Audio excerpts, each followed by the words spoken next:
Imagine a Dutch company centered in the Netherlands so incredibly valuable that its worth is almost incomprehensible. Think about today's giants: Apple, Microsoft, Amazon, and Saudi Aramco. Combine the total market capitalization of all these companies, and you still won't reach the valuation of this company that existed 400 years ago. Look, when it comes to capitalism, wealth creation, and old money, the first names that usually come to mind are the Rothschilds or the Rockefellers, right? Yet that quiet but massive Dutch enterprise, which designed the world's first corporation, the first stock exchange, and the first IPO, is rarely mentioned. However, the spirit of this company still lives among us. So, sit back. Today we are diving deep into the incredible story of the Dutch East India Company and the shadow power behind it, the House of Orange. The year is 1580. An event is taking place in the Iberian Peninsula that shifts the global balance. Spain brings Portugal under its control within a single pot. So now we are facing a massive monarchy uniting two global powers that control regions stretching from Asia to Africa and the Americas. This union hands the keys of Portugal's maritime empire to Spain and instantly changes the global balance of power. This situation was an absolute disaster scenario for the Dutch. At that time, although they were part of Spain on paper, they were fighting a battle to the death for their independence. And suddenly they saw a much more terrifying, gigantic enemy before them. Portugal looked invincible under Spanish protection. The Dutch knew very well that they couldn't resist this power with just cannons and rifles. So, they produced a completely different weapon: private capital.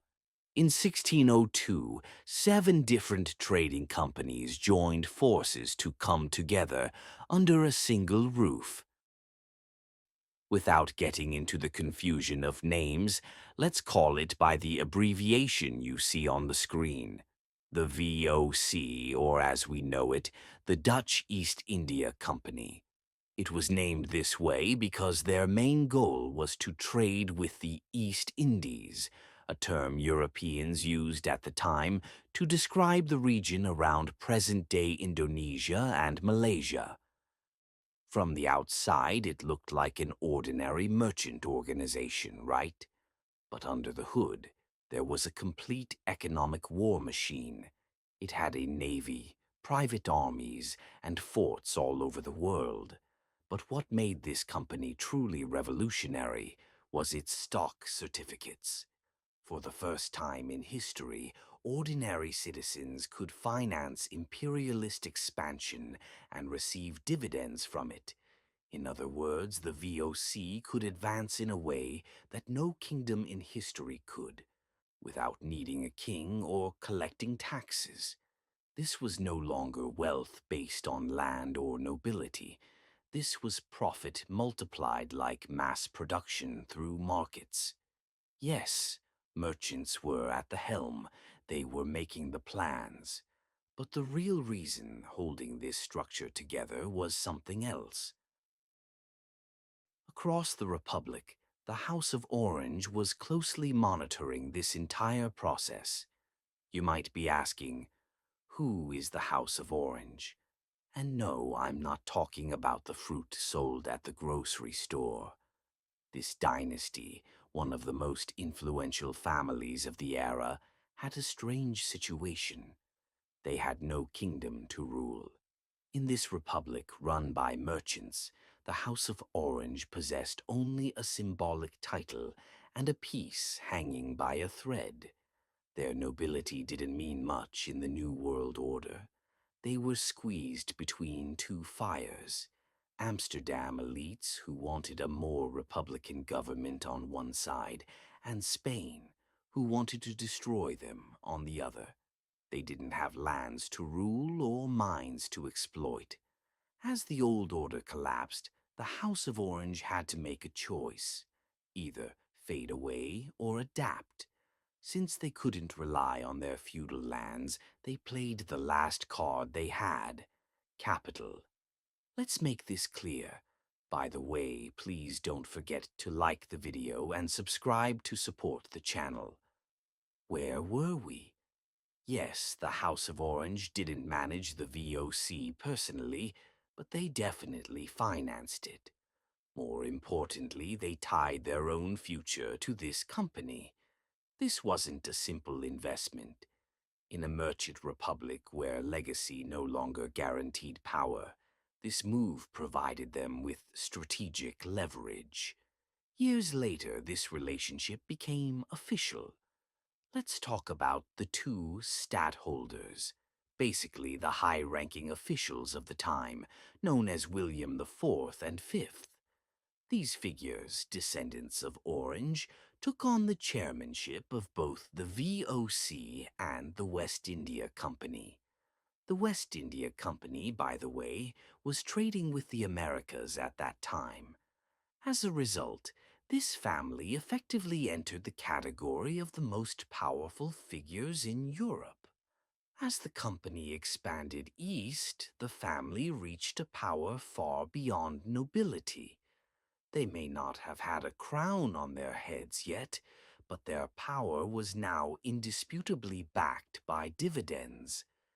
The VOC carried the Republic's flag, but it also carried the ambitions of a family silently building its own empire. The VOC didn't act like a company, it acted like a sovereign state. That was the whole point. When your market cap surpasses the economies of major countries, and your private armies defeat state armies, you are no longer just a company. You are an imperial power in your own right.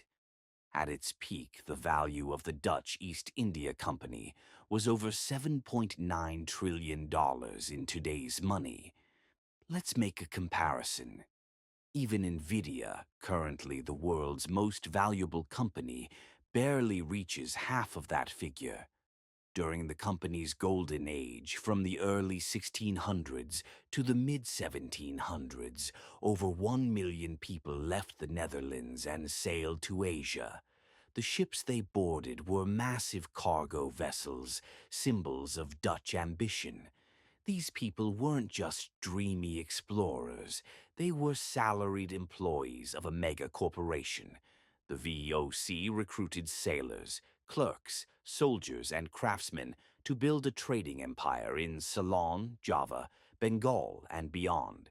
This massive workforce managed ports, guarded warehouses, and negotiated with kings. When necessary, they imposed Dutch interests at gunpoint. Behind these profits lay a massive human engine, 1 million lives crossing oceans to serve the world's most powerful trading company. However, success on this scale was no coincidence.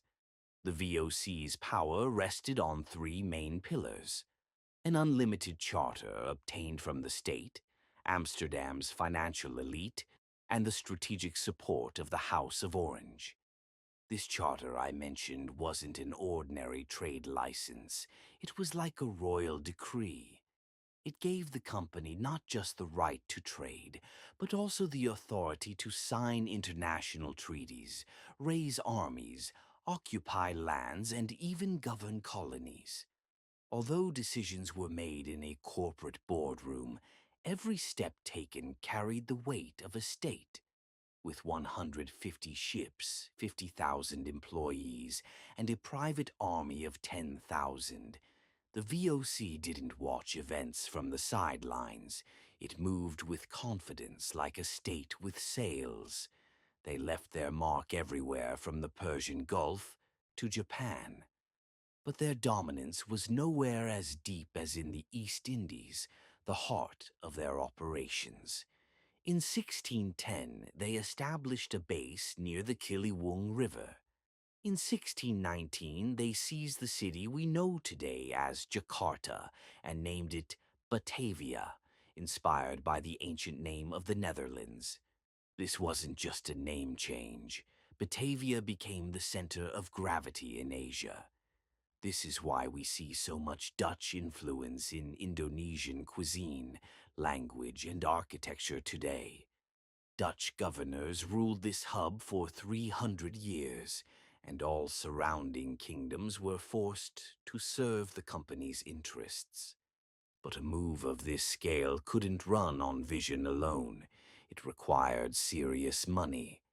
Instead of borrowing from kings, they invented a brand new system, an investment model where ordinary citizens could become partners in the company. This was where the VOC redefined power. In August 1602, the company opened its doors for a public offering. For the first time in human history, a company was offering its future to ordinary people through an initial public offering, IPO. Actually, the plans were clear from the detailed charter signed in March. As soon as the shares hit the market, capital poured in. Behind these sales stood that elite class who ruled Dutch cities from behind the scenes and ensured money flowed into Amsterdam banks. But a big question arises here. What made rival powerful families put aside their differences and work for a common future? The answer leads back to the House of Orange-Nassau. Beyond supporting this transformation, they needed it. The political atmosphere inside was tense. Amsterdam merchants wanted a more republican order, while the Orange family was stuck in the middle as kings without thrones. Outside, the Catholic Spanish Empire still viewed Dutch independence as a crime punishable by death. Under such pressure, feudalism was helpless. The Orange family had no serfs, no silver mines, and no divine right. But they had a winning idea, to rule not by the crown, but by the market. This was revolutionary for that era. Beyond land and gold, they decided to create a completely new source of power. Financial institutions that made risk predictable. At the heart of the system were permanent shares.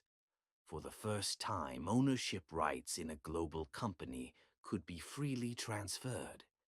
And this situation gave birth to the world's first secondary market, the Amsterdam Stock Exchange.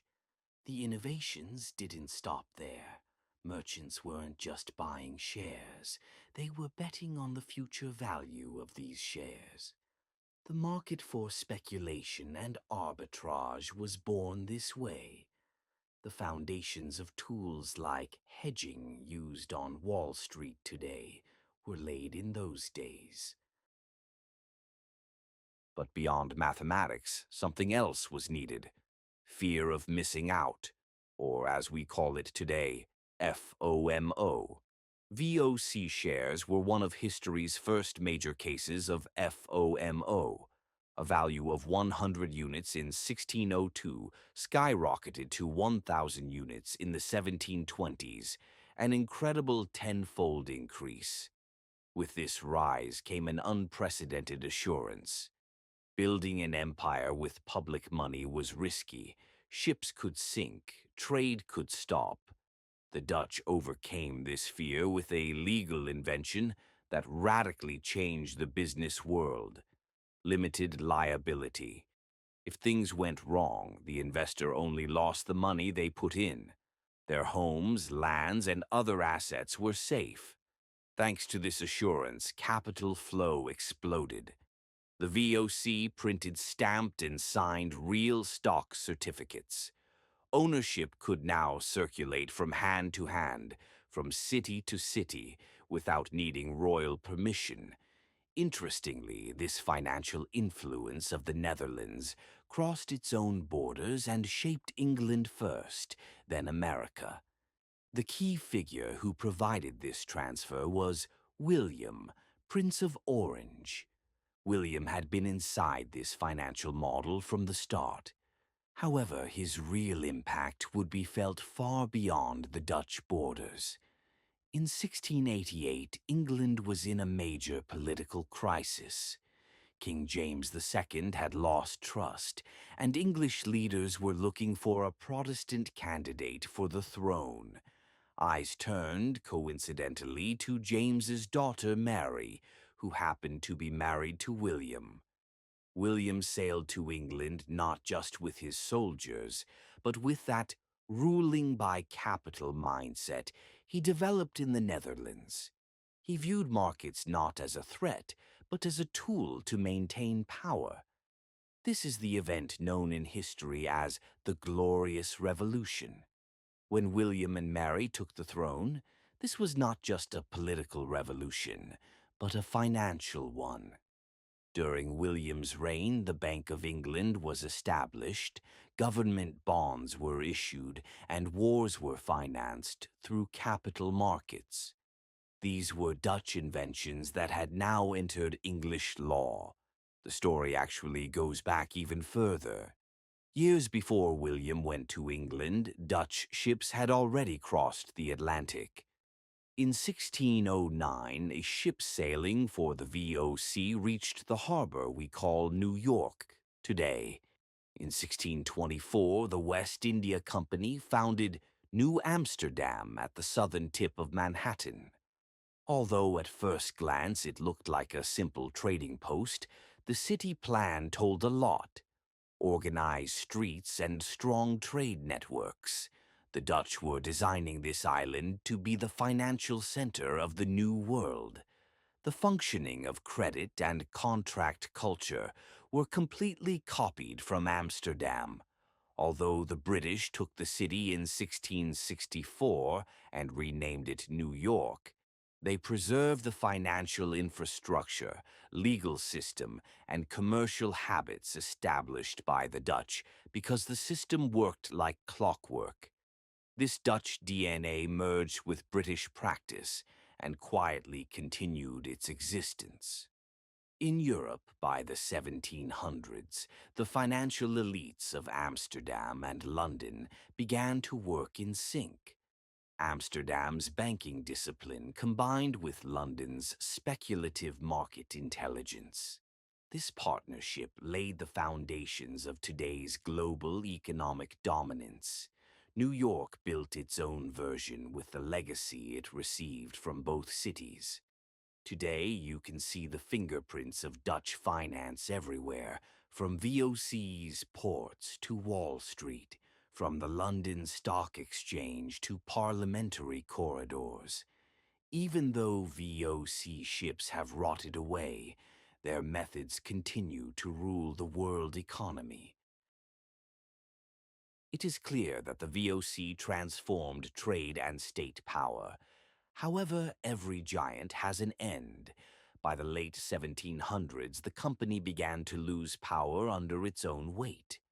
Power had grown unchecked, corruption increased, and oversight was lost.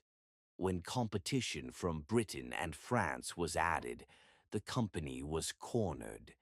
In 1795, nothing remained of its former might, and the Dutch state pulled the plug by nationalizing the company. In 1796, the company officially became history. The empire may have collapsed, but the power architecture it built survived. VOC's ideas transformed into modern finance, multinational corporate models, and legal structures. The most vivid example of this legacy is modern-day Netherlands. It is no longer an empire ruling the seas, but it is a complete financial empire. Its influence is felt in boardrooms and tax havens. The Netherlands is one of the world's most competitive economies and a giant magnet for global capital. The country's assets abroad exceed $3.5 trillion, an incredible figure for a country with a population smaller than California. And behind this massive capital network, there is a family that still casts its long shadow, the House of Orange-Nassau. Their crowns may be symbolic now, but their connections are certainly not. They are everywhere, from energy to defense. They hold shares in giants like Shell and protect their wealth through foundations.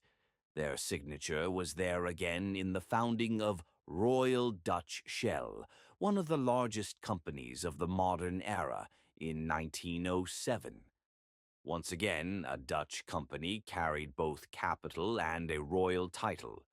Likewise, the ING Group continues the corporate legacy of the VOC era as a financial giant rooted in the Netherlands. Without the VOC, the world today would look very different. The descendants of those merchants sit on the boards of global companies today. You won't see their surnames in the newspapers, but the order they established operates everywhere from oil to banking. When we say capitalism, Rothschilds or Rockefellers come to mind, but they didn't invent this model, they just followed it. The real architect was the House of Orange. They created the system where war, trade, and finance are intertwined. Of course, we must not forget the other side of the coin. The VOC established modern finance, but while doing so, it committed terrible crimes in Asia. They nearly exterminated the indigenous people of the Banda Islands and enslaved the survivors. They executed English and Japanese merchants in Ambon. They massacred thousands of Chinese civilians in Jakarta. They forced the local population to work for spice production and violently suppressed those who resisted. Yes, they contributed a lot to the financial world, but the price of this wealth was, unfortunately, paid for with the blood of innocent people. In conclusion, when we look at the line extending from the VOC to Shell, we see a clear truth. Power and capital cannot be separated. The House of Orange realized this very early. They saw that money was stronger than the crown. They transformed trade into a state model and spread this system to the whole world. The Netherlands may no longer rule the oceans, but Dutch capital crosses borders more easily than armies ever could. This brings us to the most critical question of our day. If markets now possess the power of kings, who rules the markets? Who is actually wearing the invisible crown? If you have stayed with me until the end of the story, you know the secret code between us. Leave an orange emoji in the comments so we can see who followed the truth to the end. I need your support to get the channel to 1,000 subscribers, so don't forget to subscribe. Also, if you like documentaries like this, definitely check out my other videos on the channel. I think you'll love them. Thanks for watching, and see you again.